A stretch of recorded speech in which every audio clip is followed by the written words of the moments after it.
السلام علیکم ورحمۃ اللہ وبرکاتہ۔ الحمد للہ وکفا وسلام علی عباد الذین اصطفیٰ، اما بعد فاعوذ باللہ من الشیطان الرجیم، بسم اللہ الرحمن الرحیم۔ قال اللہ تعالی فی القرآن الکریم، هل يستوی الذین یعلمون والذین لا یعلمون، کیا جاننے والے اور نہ جاننے والے برابر ہو سکتے ہیں؟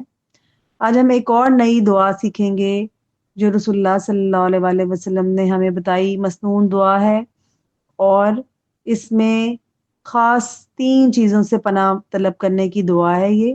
اللہم انی اعوذ بک من الکفر والفقر وعذاب القبر۔ بہت جامع ہے یہ دعا۔ اس میں ہم 3 بڑی آزمائشوں سے اللہ تعالیٰ کی پناہ طلب کر رہے ہیں، کفر، فقر اور قبر کے عذاب سے۔ کفر جو ہے ایمان اور شکر کا الٹ ہے، اس سے پناہ مانگنے کا مطلب ہے کہ اللہ ہمیں ایمان کی کمزوری اور ناشکری سے بچائے۔ فقر صرف مال کی کمی نہیں ہے بلکہ روح کا خالی پن بھی ہے۔ ہم دعا کرتے ہیں کہ اللہ ہمیں دنیاوی اور روحانی دونوں طرح کی محتاجی سے محفوظ رکھیں، آمین۔ اور قبر کا عذاب جو ہے وہ آخرت کا پہلا مرحلہ ہے۔ اس سے پناہ مانگنے کا مطلب ہے کہ اللہ ہمیں ان اعمال سے بچائے جو عذاب کا سبب بنتے ہیں۔